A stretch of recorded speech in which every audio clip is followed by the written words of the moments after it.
Hey everybody, welcome to the Secure Containment Information Facility. We need a sound effect for that.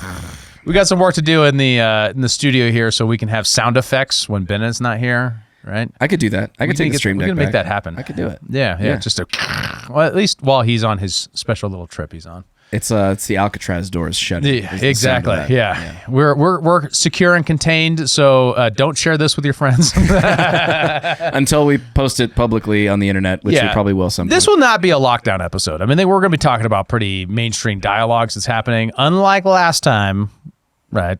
And for those who are saying that, we got into some other stuff. Me and Kyle, we went deep into the Israel critics having their moment and kind of what's going on there with their culture and all that kind of stuff. I have to watch that one. I wasn't there for that, was I? No, you were not. You were on your trip. You were fishing. You're out there catching hogs. Yeah, there you go. Yeah. Nice. So today we're talking about what even is America / Western civilization. I think this is the most important question that undergirds everything that we're talking about. Everything from terrorists to immigration to everything that we're talking about. What are these common values that we actually share, and what don't we share with the rest of the world, and what makes us different and unique, and how do we acknowledge that while actually remaining to be true to those virtues at the same time? And what I did is I came across this really great clip from Vivek was on Fox News apparently and did a whole thing on truths with Vivek Ramaswamy. Like he had his own segment, and this kind of monologue from this woman, Anna Hitchin. I made it way more Japanese than it should have been. Hitchin. James O'Keefe. Sorry. Close. Say it again. Hatchian. Man, Hatchian. Eastern Europe, man. Yep. Born in Russia and immigrated to the United States at about the age of 5.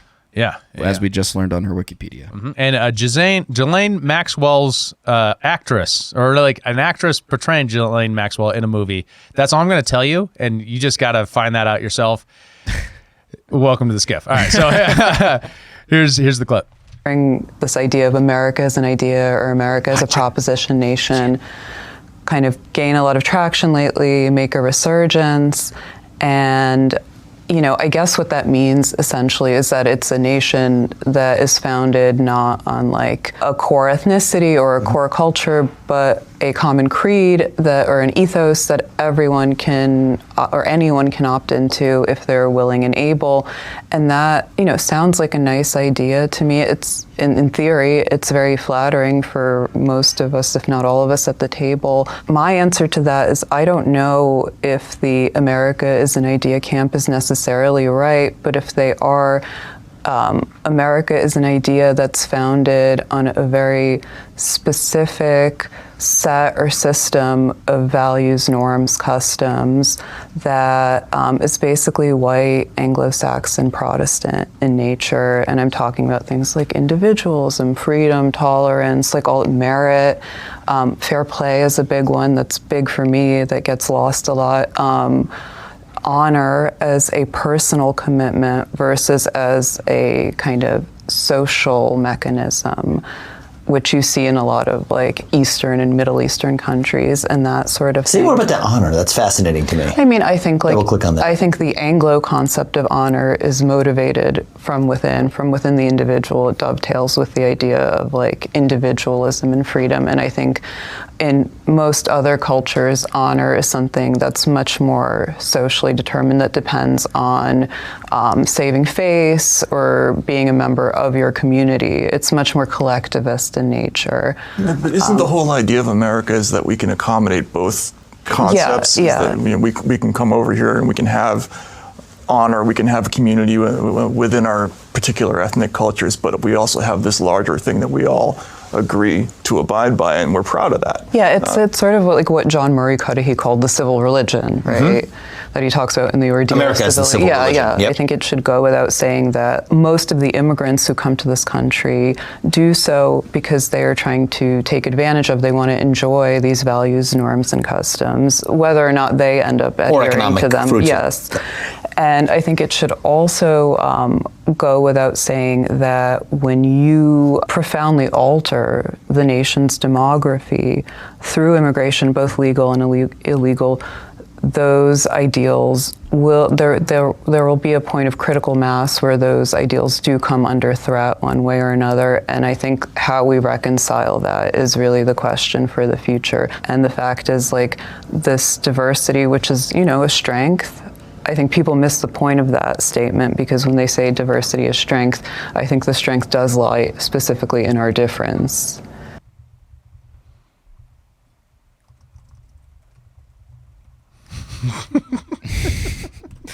Both David and I just gazing at each other while writing notes. You go first. You go first. No, you go first. That's really good, right? Like that's an excellent monologue. I mean, said really monotone, but really good. I mean, Not a ton of energy, as you might expect from someone from Russia. Although I guess she's not. can you imagine Lex Friedman interviewing her? Oh. Like, I would play that every night before I go to bed. I would be out in 60 seconds. Douglas Murray said. They gotta have robot babies, Russian robot babies together. Yeah. Yeah, that would check out for sure. Okay, so I guess the first thing that caught my ear from her segment there is that the U.S. is founded on a common creed. And I wonder, do we have that? Do we still have that? Yes, I think the overtness of it has gone away, right? We're much more distracted by our difference internally than our unity. But it's very clear. When you look at institutions, it becomes super clear, right? And what we navigate the institutions with, like what norms and values do we navigate those institutions with? In our civil society's robustness is dependent upon the values of the individuals within that civil society and what they believe in, right? So I'll give you some examples. Comes the institutional example. Should you be able to face your accuser in court? Yes. Yeah, right. But that's not true everywhere around the world. It's actually a minority position. That Hasn't even always been true in America. Yeah, right. So that specifically is a Anglo common law rule of thumb that we embodied in our founding documents and our founding rights and processes for justice, right?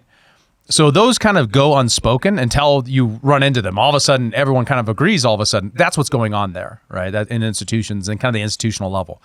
On the norms and values level, think about it like, if you are at the grocery store and you're in a hurry, do you just, and you're the biggest, strongest guy there, do you just go to the front of the line? I don't. I can't say that nobody does. Yeah, but in general, most people queue in America. Said very Britishly, by the way. Yeah. Well, that's yeah. But that's where we got it from. We got it from the Anglos, right? Yeah. So what she said is that it's that the honor concept that she articulates as an individualist one is an Anglo concept of that. Yeah, that's correct. I think that's the right historical way to think about that. And the same thing with like, we do things by time preference of the first one there is the first one served. That's the fair way to do it. That's not necessarily true. Actually, in the autobiography of Rickson Gracie, it's called Breathe, really great. If you want to know the history of Brazilian Jiu-Jitsu, awesome. In that biography, he talks about his experience as an immigrant in America the first time coming across people standing in line, where he's like, that's not what we do. The loudest, most assertive person goes first. Interesting. Right. And he was like, it was weird for me to have that be a rule, or that like having a driver's license was like a real rule. It wasn't a guideline. It was like we had a guy who wasn't even who was on a green card, didn't have a driver's license in Brazil or America. And he was driving because he was the most sober one. And we got pulled over. He got in trouble. We're like, but this is the right decision, you know? We're doing the right thing. But it was violating the rule of law, which was a stronger, it's not that it's not a value in Brazil. And I'm not dogging on Brazil. I generally agree we shouldn't have driver's licenses. Yeah, sure. But I just say like that rule of law is applied even in that circumstance, right? It's the middle of the night. It's 4 a.m. You're driving and a red light happens. Do you run the red light or not? Or do you respect that rule, right? That generally does get followed. Rule is the norm and value side of that. It's like seen as prescriptive. It's not usually even conscious. It's mostly subconscious level phenomena that embodies itself in human action overtly when we come across those norms. Sure. Yeah. That The makes expectation of those norms, rather. So you would say that the common creed of America is the expectation that we have this body of norms that we all agree to follow, regardless. Is it regardless of enforcement, or is it just, this is an internal thing that we choose to do because we believe it's right? Yeah. So it's not choice per se, right? Because we're really talking subconscious action in a lot of these things on the norm level. On the do we enforce the First Amendment or not? Do we make an exception for this guy who said something really awful or not? Then it's a choice, right? So it navigates between the choice and unchoice. So first, that small distinction. Second, what was the second half of that? It was like we choose that, and then or is it regardless of consequences? Yeah, and I think enforcement is real too, right? So in America, the outrage of everyone else when you jump in line, you won't get service in America if you do that, and many places. Like there are places in America where that does happen. This is actually the strongest man argument for the moral fabric question that conservatives are constantly raising, right? I don't like the term moral fabric. I think it actually obfuscates a little bit, but it's basically this idea that everyone has these norms and values, and those norms and values are changing in ways that are not good for the civilization, right? Mm-hmm. There's a degradation, a degeneration of them, either through people being imported or through people's norms and values changing thanks to the broadcast media. Local values that are normal are no longer normal. In a way to put this that is, I think, sensible for the Montana ear, Montana has this whole neighborliness thing, right? With how do you treat other people when it comes to land, and and access to public lands, and what to do when game crosses lands, and if you shot the game and it jumped the fence and dies, what to do, how to treat that situation. Do you treat it with hostility? Do you treat it with understanding? All of those things are all embedded, and they're not there until you're in that circumstance or part of that culture. That goes away when a lot of the landowners next to public lands don't live there. Right. And they're not from there, and they don't have those norms and values. So there's a lot of that causes tension, social strife. Yes. And that's even if you're on the side of like, well, we shouldn't have private property rights and people should be able to get the market clearing price that you would as a libertarian, you can also understand the social strife of that situation and why that is. Now there's pressure on those people to integrate, but there's also not. We also create exceptions. We create these funny rules where we're like, well, yeah, but you're not from here, so we're going to allow a lower standard, like a soft bigotry of low expectation, actually degrade our expectations and values for people who come from here from other places, whether that's within states, right? Because most of the private landowners I'm talking about in the Montana case are from the East Coast and the West Coast, right? And they're bringing in different norms and values when they move here. And that's why if you go to anywhere in the West, you're going to get people say like, oh, you're from California? Fuck you. Yeah, that's an interesting thing to me. And I think it actually segues kind of interestingly into the honor piece that she brought up, which she said that in the Western tradition, the Anglo tradition, it's motivated from within versus other cultures, maybe in Asia or the Middle East, where it's very socially motivated. There is a piece of social motivation to honor, I feel like, in America, and maybe that's a product of the fact that there's we have a lot of people here from a lot of places. You don't cut in line. Not just because internally you're like, it's wrong to do that. You also don't cut in line because you don't want those 17 other people in line to be shouting at you and pissed at you. Yep. And you don't want the social ostracization of that, decision levied against you. And I think similarly, it manifests itself in the example that you gave with landowners from other states not understanding the norms or the neighborliness perhaps that Montana operates with. Like it changes the dynamics in a really fundamental way, which creates a lot of hostility when someone comes in from another place, doesn't share those values, perhaps not maliciously, but just out of ignorance of the values of that place. Regardless of the motivation, it does create that social strife. It does create difficulty. It does create sort of a rift and prejudice, which is a hard thing to overcome, I think, even if, say, a landowner were to find themselves in a situation where they didn't allow corner crossing and it pissed off the local hunters using the public lands, or, your elk jumped the fence and died on private property and they told you, let it rot, motherfucker. Yeah. Because this is my land, not yours. Like in those cases, how are we navigating that as Americans? And I guess that's the question. How are we to navigate that? Yeah, I think the history tells a very different story than any individual experience, right? So at all times we're stuck in the present where we see the past is kind of a golden era and the future is nebulous and scary, right? Any individual experience kind of orientate that way, but we're always having this renegotiation of what it means to be an American, what are the norms and values, and how do we understand that? And the white pill of that is that in general, second generation Americans typically adopt most of the norms and values of the larger culture. And despite Anglos, and I'm going to trying to draw the circle really narrow as you can, and then broaden it out to Europe.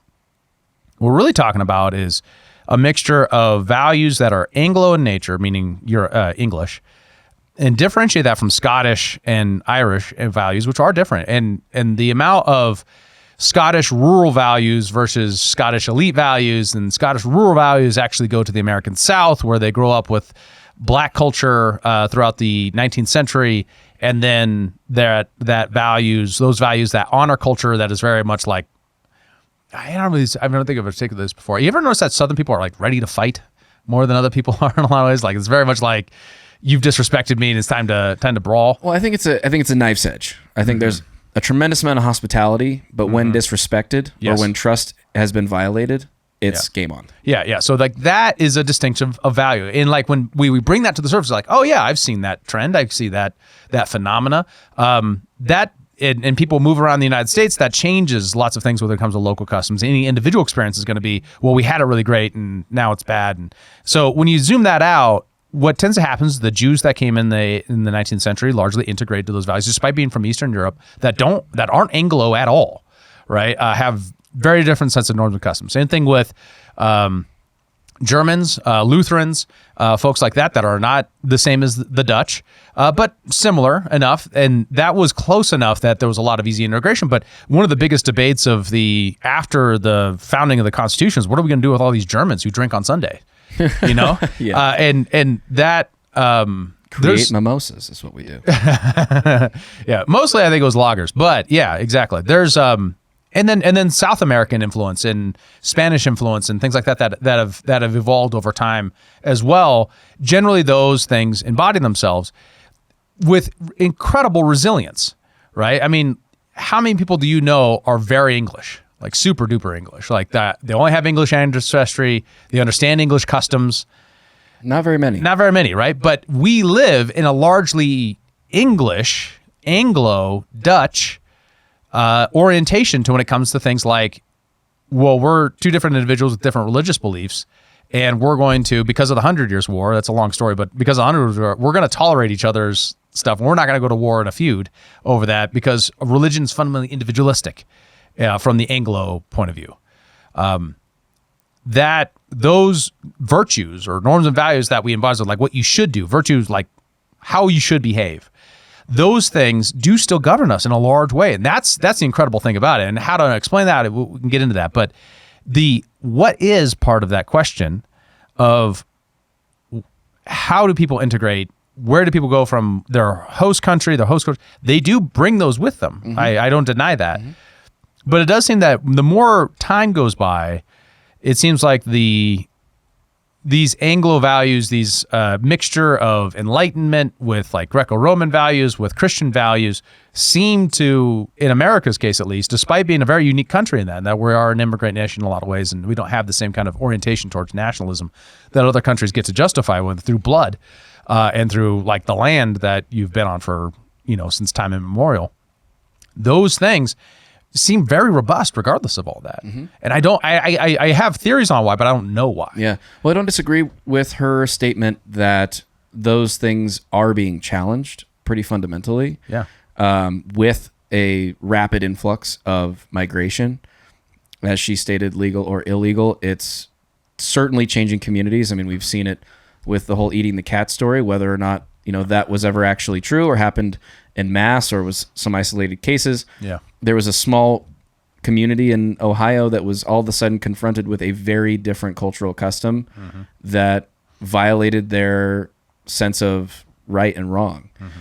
And how are we does there have to be a brake put on immigration such that the people that are coming in do eventually sort of assimilate into our culture? Yeah. Or can it just be a free for all? Can it be pure open borders, anarcho kind of chaos in that sense, and then people just eventually come around to it? Or does that create a really substantial change to where we don't recognize the country we're living in 100 years? Yeah. There's like an optimist part of that, which is that who you are as an individual is chosen by you. And that's a uniquely individualist American-like conception of that. And that you can choose your norms and values and adapt to the society in, regardless of your race and your origin, your ethnicity, your creed, your original religion, to the new environment. And enclaves are a thing that are not new, right? We had enclaves, we had Irish and Jewish enclaves, we had German enclaves, all the way up until the 20th century. There were German newspapers in America, Yeah. right? Still printing in German, right? So now we have that phenomena going on right now with Spanish-speaking people from South America. And how we orientate to that is exactly the way how they orientate. It's like, we're really worried about this. There's some quantity where we might lose something, but we don't know what that is. We discover that. And historically, it hasn't played out. I mean, Asian fears through Asian migration were very similar to the ones we face now. And the immigration, optimistic point of view is that there's largely these have all working out in the past just fine, despite the fears that were brought up by the more communitarian impulse in the past. But I don't think you can just say that given the fact that it's something we discover. And once we discover, if it is in the negative there, if it is that we've gone too much, then you're done. At some point, you're no longer, That's where you are. Those things have changed. And how do you bring them back? Right. Right. Because you can't really use government to change norms and values, right? If you're I think even the conservative point of view is norms and values boil up from baseline conceptions of religion and ontology about what it means to be a human and be a member, be a man, be a woman, be a child. What are our expectations and the things that surround us that help determine our ways of deriving our identity from our community experience? Those things can't just be planned with a central plan. Right. Not easily anyways. No. Well, I think what we're experiencing right now is, and we're seeing it as sort of a revival of maybe some of these communitarian impulses in America because of a lot of this immigration. Well, that's one thing I think she's actually slightly wrong about. She says it's like the idea of America as an idea is getting some traction and resurgence.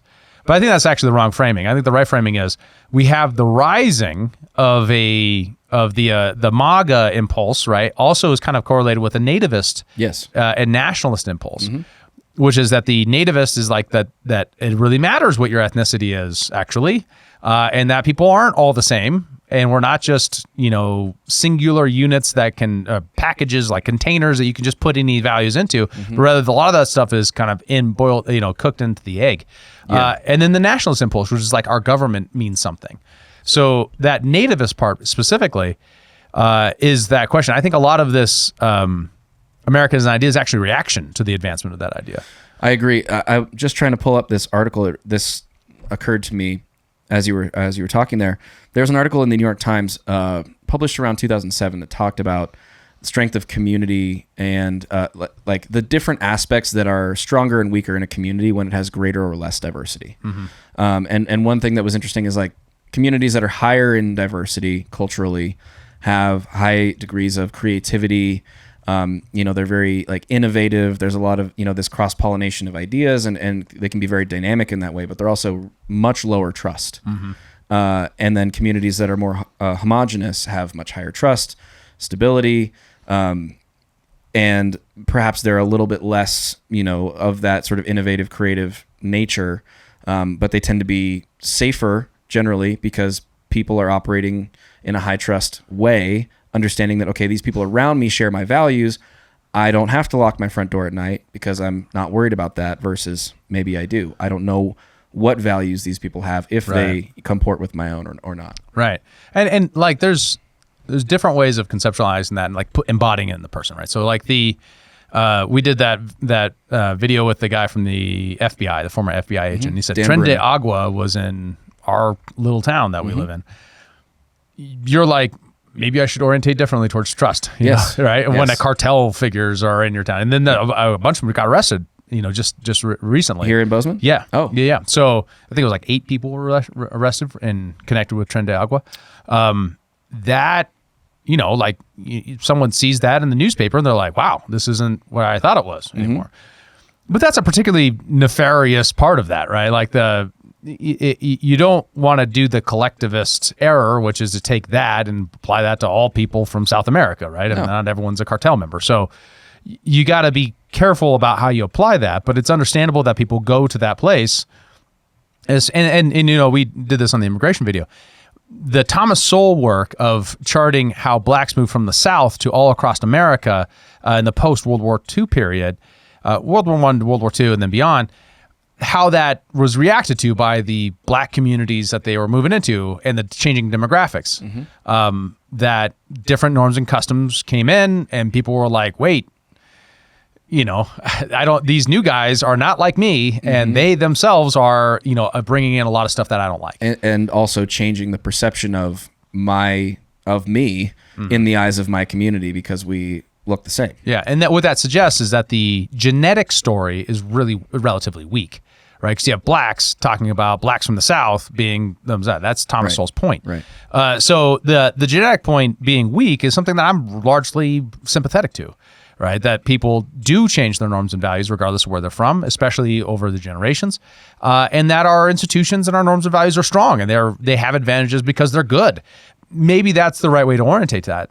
I think the biggest thing is to actually bring those questions to the surface and debate them. Right? Are our norms and values strong? What's the evidence for that case? What are the statistical evidence, of those things? How can we measure and understand what our actual bases are for either having confidence or skepticism in that area? Yeah. I mean, I think that this conversation is really relevant to Bozeman. I mean, you are a native Montanan. How long have you been in Bozeman? Since 2004, so Okay. 20 years. So similar to me, I moved here in 2008, and I would venture to say you've probably noticed it changed substantially since you first moved here. Sure. It was interesting to me that so the community that I understood Bozeman to be from 2008, probably until the late teens, was sort of one way, and it had a very small town vibe. It didn't feel like a big city. Yeah, maybe we have a Costco and whatever else, but it had a certain ethos to it, and it was sort of this interesting cross pollination of ranchers and ski bums, and students, which were mostly the ski bum component. And then, you really started to see the influx of the out-of-state second, third homeowner contingent with the growth of Big Sky, obviously just, 40 miles down the road, with just the exposure of Bozeman to the greater United States. It became more romantic to move to Montana and buy your little ranch. And then obviously Yellowstone blew that completely out of the water. Yeah.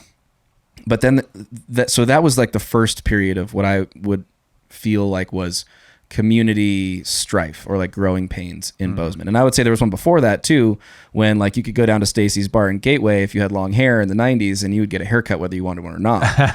So there was a shift there. There's another shift in the the mid to late 2000s into the teens. Then you have the influx of the out-of-state landowner, and now we have this migrant movement, right? A lot more Spanish-speaking populations that is changing it again. And it's okay, you can look at that and go, well, I liked it like this, and I want it to stay like that, or I liked it like it was in the 90s, and I want it to stay like that. Yeah. You just can't, though. Unless we literally put a lock and key on the state border or around Bozeman, right? You can't possibly keep it from changing into what it's going to become. So how should a community orientate towards trying to preserve the things that it likes about its culture and pass on those values to the newcomers without falling into what a lot of people here have fallen into, and particularly native Montanans, not yourself. I don't get that impression from you, which is, I was here first, out-of-staters go home, you guys are ruining this place. Yeah. I understand that sentiment, but it seems to me the actual functional question of how to handle it seems like a civil society question, right? And that requires a education, an ownership of the people who live there, to say, I care about this place. I want this place to be great. The community center is orientated like this to teach you these things, to do things like this. Now, the trick is in the modern world is we just don't have that, right? We need storytelling that does that online, right? That's how you do that. It seems like to me, as from a strategic point of view, like how to get your goal, because your other avenues are not available, right? The U.S. Constitution prevents people from not moving here. That's reality. Right. So unless you want to go to war with the 31st Airborne, you're screwed. Yeah. Or 32nd Airborne. So I don't think there's easy answers there, but it seems like the effort is not a government one because you can't force that. Right. The public education campaign of that largely looks illegitimate, right? Because if the government's telling you what to believe, most people, sensibly go, yeah, okay. Yeah. And then if it's legitimate cultural influence, that would be the good thing. So become a storyteller. Become someone who tells your community story to the newcomers, because you create great media that they want to consume because it's entertaining and interesting. Yeah. Right. That seems to me to be the avenue. I think we should do that. Hell yeah. I think we should do it. Yeah. Tell Bozeman stories from the late aughts to the early teens.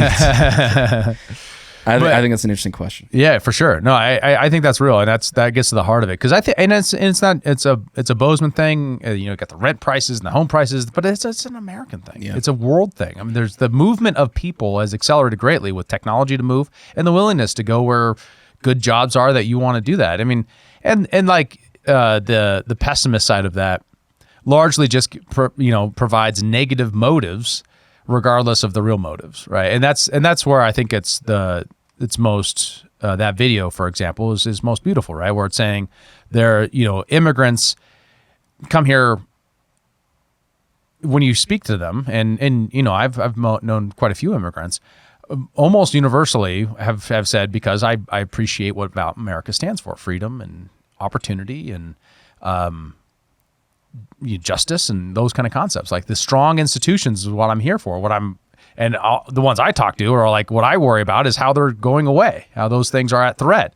And additionally, note that we orientate to those as outsiders, but a tremendous amount of the threat is internal. Yeah. The 1619 Project redefines America as being defined itself by slavery alone. Like that's the founding of America, right? Mm-hmm. Not 1776. Freedom, independence, the Declaration of Independence, the Revolutionary War. None of that stuff is actually the founding. That was just a bourgeois layering on top of what the real founding of America was. It's a very dark worldview. That's a more devastating critique of what we believe than, and the changing of values of domestic Americans towards a thing that everything is just race. Everything is just a race battle. Well, and that's what America is defined by. It's also a shifting of the locus of control from we're about radical individualism and freedom and prosperity, and the world is yours to take advantage of and to grow and prosper, to the world happens to you, and very victim focused. Yes. Which Absolutely. I think is problematic. A lot of our discourse in this country is split down those lines. I feel like, at least those who believe a certain way tend to have that internal locus, versus those who believe in the opposite way have that external locus of disempowerment. Well, that's the benefit of individualism, right? It says even in the circumstance where you are dispowered, it is still your life to try to decide how to make the best of it, right? And that's fundamentally a value that we imported from Europe, right? It's not a value that you can just find anywhere. That's what makes America unique.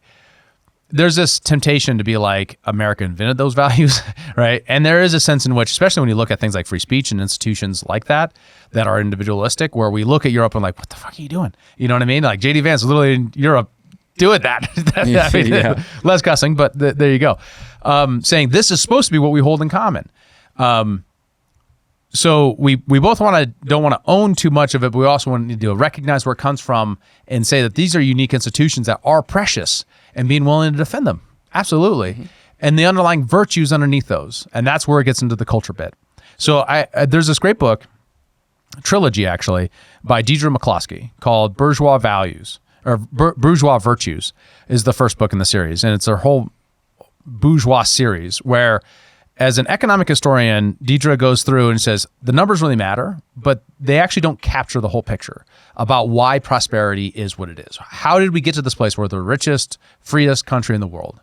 Where did that come from? Well, it isn't in the numbers. It isn't in the markets, actually. It's in the underlying virtues and what people value, what they care about when it comes to human behavior. And then and what I like, one of the reasons I really like the books is because she kind of uses the same way I use the difference between ethics and virtues and morality, right? Virtues being distinct from these other things is trying to say, here's what a good person does, right? So what she lays out is that there's 7 virtues that underlie these things, and they have unique historical background to them about why they're the virtues that we have. Now, the Christian nationalists, I think, have to contend with this very specifically because these are not all Christian virtues. Some of these are Enlightenment virtues, meaning they're actually post-Christian in a sense, and some of them are just as old as Christianity, but they come from our background in pagan religion in Europe, both the Greco-Roman, and then there are some things that you can trace to the chivalric epics, the chivalry epics that are influenced through Christian paganism, right? Because it deviates substantially from the Gospels in the way it orientates towards morality and virtues.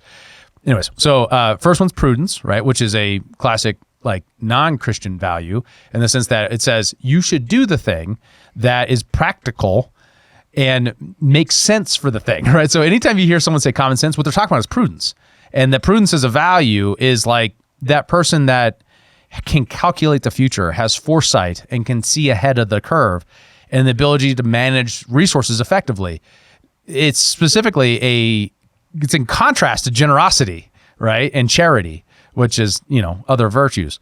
It doesn't mean you're not generous or not charity. It's just saying that is a virtue, but this is also a virtue. And I have to actually make sure that when people articulate, like Tucker does so well, that we have a locus of value that's our primary responsibility in our family, and second to our neighbors, and third to our community, and fourth to our nation, and that graph that shows, the locus of value, and it puts the conservatives at the very center, and like space rocks is the things that like liberals value more, way out in the edges. That sort of orientation. Well, that's what it's talking about is prudence, right? That you have even if you have lots of resources and have lots of availability to help other people, you should first help your own because that's what's the prudent thing to do. Sure. Next is justice. Talking about, like, would she say fair play? Justice is the larger concept of fair play. And that's ideas like equality before the law, respect for others people's rights, saying that there's a boundary here where I don't get to impose on you. That's a justice question. So would you say that that's why she feels like fair play has been overlooked or undervalued? Yeah. Just because now it seems like it's more important to subject others to your values versus understanding there's a barrier where my values are mine and I have to let you have your own as well. Mm-hmm. I think it's that. I think that we contrast the individual versus like the collective, in that there's a hierarchy of values of the collective of like the liberal left that says like the highest, most best person that justice doesn't apply to is the most victimized, right? And they get that by their ethnicity or their race or their background or whatever, or their sexual identity and all that kind of stuff.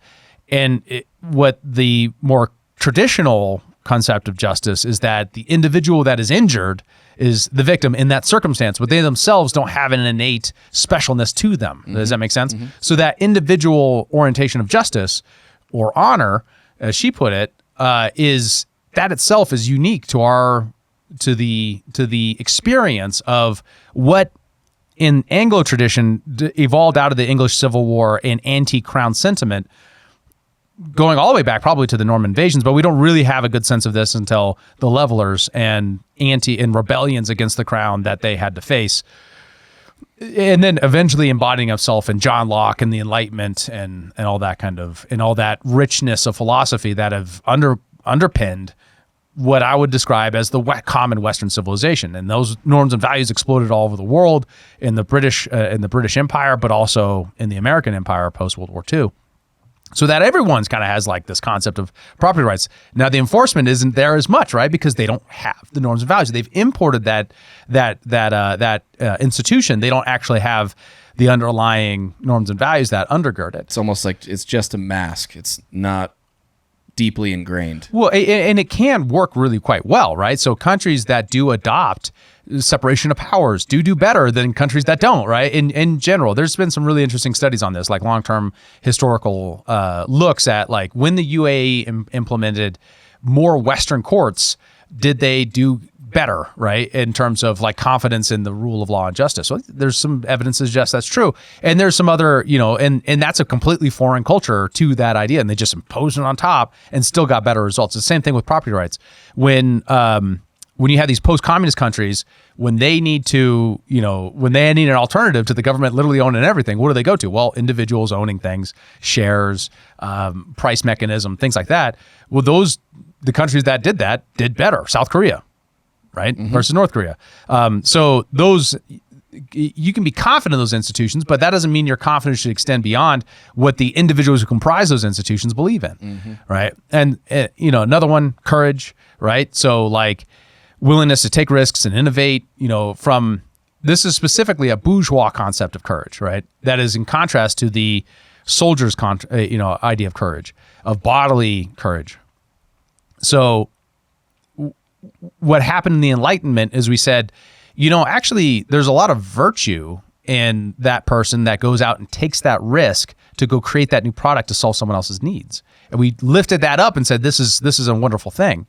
We did this, and in America, it had its most rich in celebration in terms of you can go to the National Portrait Museum in Washington, D.C., and what you find there as you go through it historically is you find like these generals and these presidents, and then you get to like this post-Civil War, 1880s to 1910s, and it's like inventors and like all these great men who serve no public role whatsoever other than that they owned businesses and did things, invented things and made things. And that lifting up of that idea is like, that's what, courage is. Yeah, courage is, there's a home invader and you get the gun and you apply violence. That hasn't gone away, right? That's there. But we constrain that to self-defense. We've constrained that to, just because someone harmed you, you take that to court. And we constrain that with justice concepts. But then when it comes to what I should do as an individual, we say, but if you have something that's going to benefit someone else and you don't go and take advantage of that opportunity to make money for yourself and help somebody else by making something in the marketplace and inventing something awesome, you yourself are not being courageous.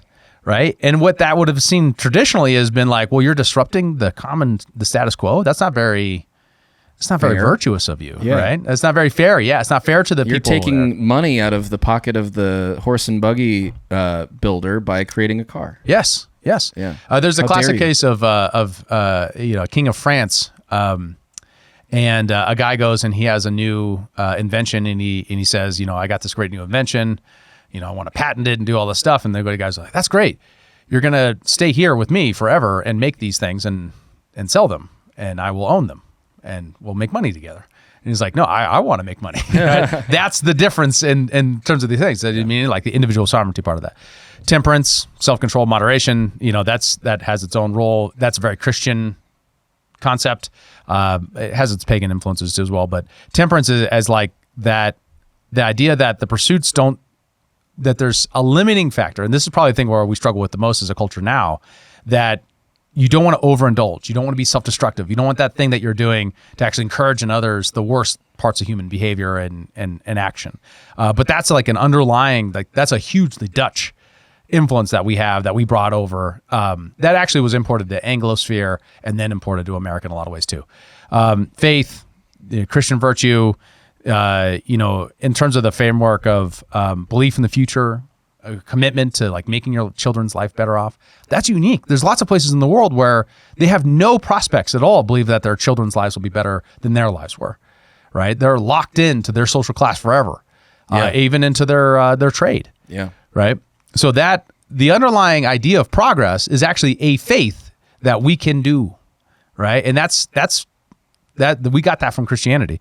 Hope, optimism about human potential, about the ability of people to change, that the worst person in society can rework their life and redeem themselves and go forward, right? And that idea of Christian redemption is critical to that idea, right? Because it says that yes, you own your sins, but you can, through the blood of Christ, change your life and change what you do, right? And sometime in the era of progressivism, we decided to staticize that. We made that into a state policy, but it was a civil society policy right before that. It was this is how we were going to orientate it as a common Christian community, that it is possible to do that. And that that is uniquely different from everywhere else in the world.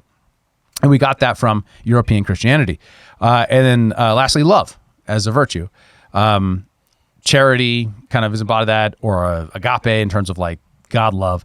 But, that solidarity and care for community. And when you read, who's the guy who wrote that book on America, studying the, oh man, I'm spacing it right now. What a fail. Not Rousseau. That's not right. He toured America. He was a Frenchman. And he wrote this great book about America. And like America's like, wow, we're awesome after they read it, right? God, what is the name? It was the 19th century French author on America. That probably will get it. Alexis de Tocqueville. Alexis de Tocqueville. The idea that, and this is the communitarian impulse and where it's been bound in the past, that like our bonds of love, the strength of those things that, that are formed in our community, in our commercial relationships. That's why it's a bourgeois virtue. Like you work for me, and I don't just do this in like this cold, calculated manner, but rather that I have a responsibility to you and you have a responsibility to me. And through that, we work out a relationship that is more profound than just a pure economic calculation, right? That my suppliers and my customers and the people I go to church with and the people that are my neighbors, my direct neighbors and my overall community, and that person that goes to school with my kid and our kids are friends, how we treat that other person should be informed by love and charity and generosity. That idea is a Christian idea that is unique to America, and you will not find it in places that are post-Christian, right? That have degraded that. And I think that's real. And when Christians point that out, like the Christian nationalist types, I think that they're onto something there. Right? We need to encourage that virtue. We got to tell stories about why that's such a good thing. Yeah, no, absolutely. So, yeah. I think that's fascinating. The one that stuck out to me that seems interestingly under threat in our current moment, and I think probably a lot of them are, but courage stuck out to me, particularly in the context of sort of entrepreneurship as an act of courage. Yeah. Right. The willingness to take a risk that has a high probability of failure for the betterment of the people whose problems you're attempting to solve, seems to be, it was something that was really celebrated, I feel like, in my lifetime. Entrepreneurs kind of became celebrities. I mean, we have Elon Musk and Mark Zuckerberg and Jeff Bezos as household names because they were celebrated for taking a risk, starting a small thing in a garage or whatever, and then turning it into a multi-billion-dollar company.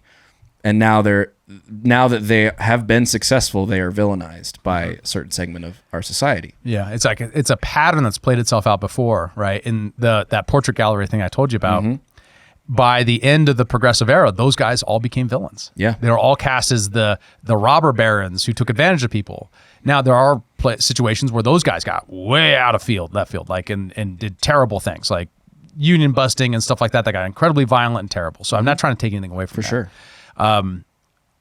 Those applications of force were wrong, 100%. The labor movement had a real grounding in America that was real. I don't deny any of that stuff.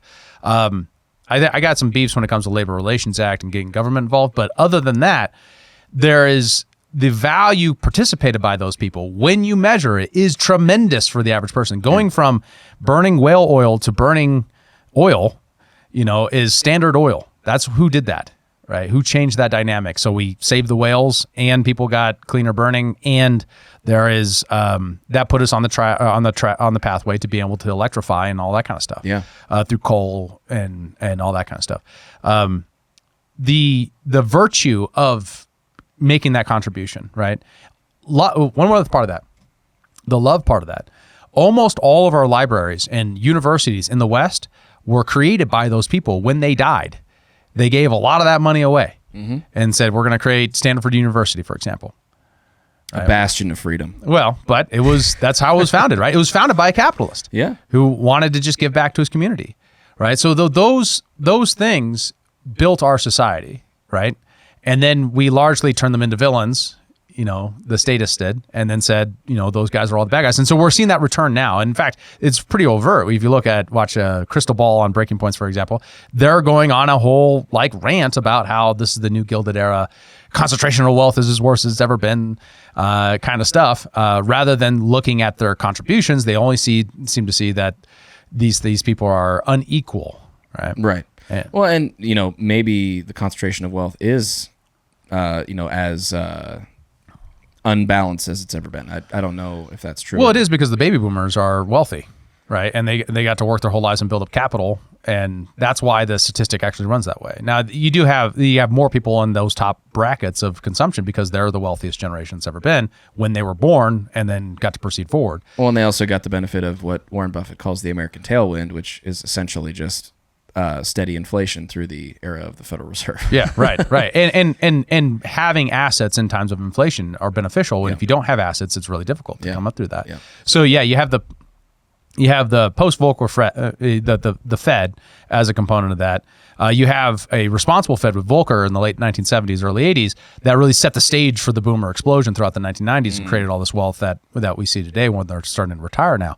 So it's natural you see that. Additionally, they can't pass on the same kind of capital because savings isn't the capital they have. All the capital they have is wrapped up in assets because it makes no sense to hold savings because they're at low interest rates, just de-incentivize savings forever, right? So no one has any savings, and especially if you're young, that's additionally difficult, right? You don't have capital funds from your parents because they can't liquefy that because if they liquefy, it loses all its value. And they get capital gains taxed on top of that, right? So, it makes no sense.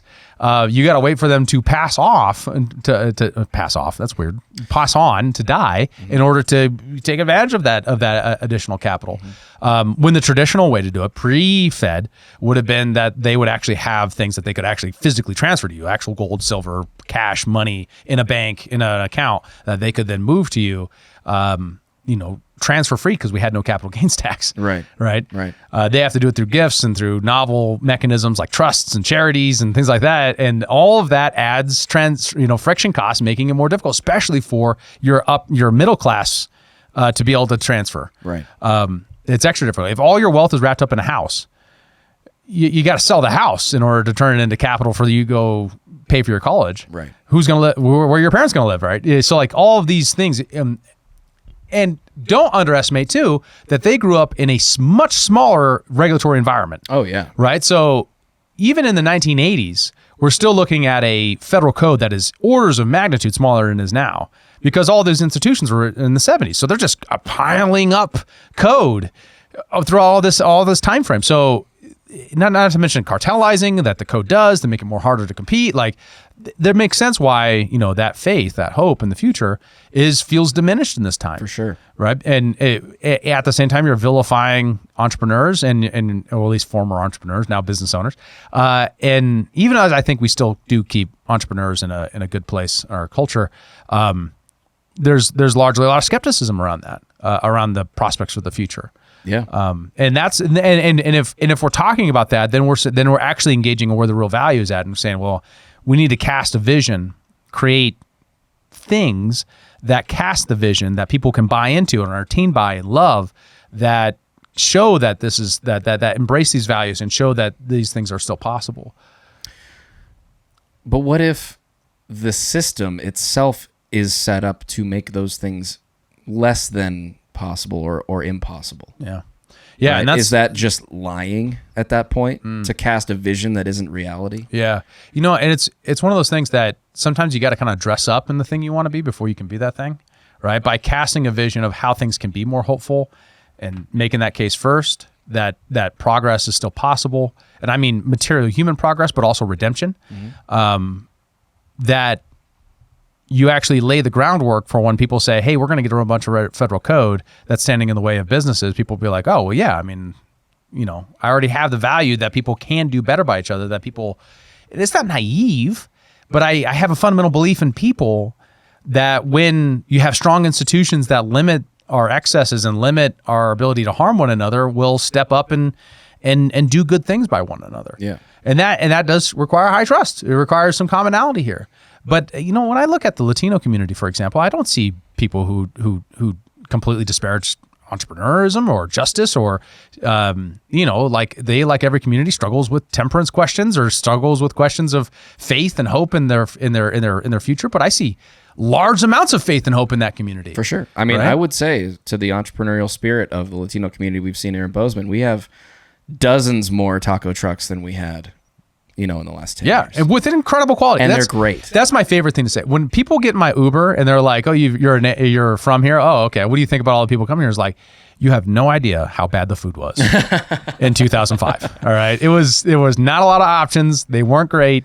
I'm a country bumpkin from Townsend in Helena, right? I'm like, I thought Bozeman, I had the opposite experience. I thought Bozeman was the big city I was moving to, right? Yep. So like when everyone left town and it was like became a cow town, I was like, wow, that's kind of shocking, kind of neat. All right, I'm cool with that.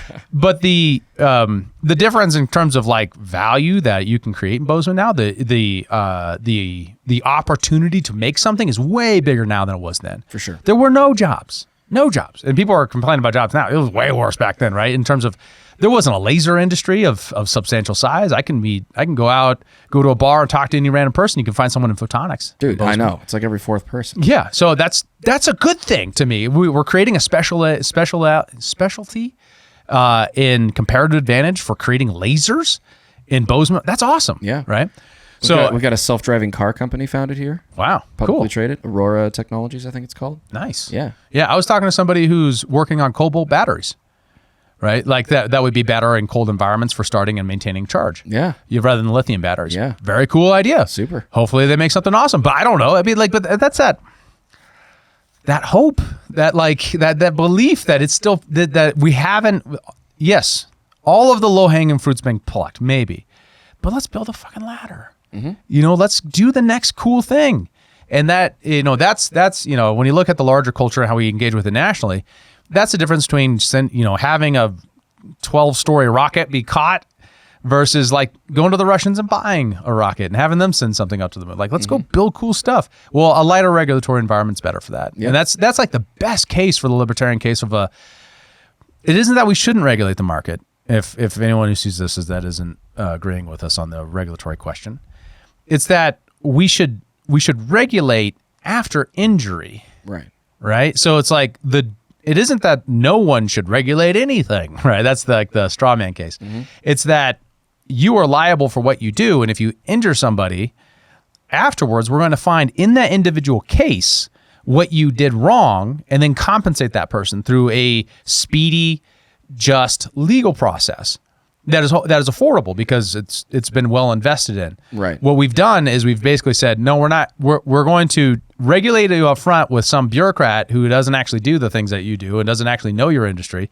I mean, when you were doing Zesty, how many different agencies did you have to appease in order to do a thing, right? Every layer of government, from Alcohol Tax and Trade Bureau to FDA to state Department of Revenue and Justice to county health to city health, fire, you name it. Yeah, that's not even mentioning the legal code you had to comply with. It comes to distribution and all these other things, right? So if what we're doing is trying to say, like, how do we best benefit each other in mutually beneficial ways, like that, we should regulate that after you've gone out there with good faith to try to serve other people. And then if you harm somebody, you make them whole. Right. And then we develop practice out of that. Practice evolves out of that to say, this is the best practice for having a brewery or doing a kombucha store or making a thing, making waffles, whatever it is. That thing you're doing, we want to mitigate the damage to people by having common industry practice, but that is evolved out of industry specialists who actually know the industry, not out of top down from the executive. So because we've invested so much in executive regulation, we've degraded our judicial. Yeah. Right. So it's harder now. In Montana, we're actually trying to make chancellery courts for the first time because it's so hard to, if you have a commerce dispute, to actually mitigate that and navigate that, or civil dispute and all these things. They're costly and long because we overinvest in the executive and underinvest in the judiciary. And that's a result of the progressive philosophy that said, if we just put the right experts in charge, they'll be able to regulate everything ahead of time, predict the future and know how you make everything. And you got to go ask permission from those guys before you can build anything. Right. Very stifling. I can speak from experience. Yeah. But that is a closer articulation, I think, to the vision of what we should be shooting for. The resurgence of, the libertarian moment, whatever, will happen when the underlying values are so clearly associated with it and are clearly applied to the government question that we're debating at the time. That's that for a very long time, for about a decade and a half now. That's how I believe we win, right? The freedom wins when people's norms and values are, I want to be free. and I have conceptions of justice and charity and courage and these things that underpin that. And when most people hold that, the government will change. Yeah. Yeah. All it requires is to bring that to the surface. Totally. Well, I think it's been a great discussion. Yeah, David, thanks for bringing this clip to the table. Yeah, of course, man. And thank you for supporting the show, members. And thank you for watching with us today. For my friend David Rand, I'm Joe Sheehan. This has been the SCIF by Human Reaction, and we'll see you in the next one. Cheers.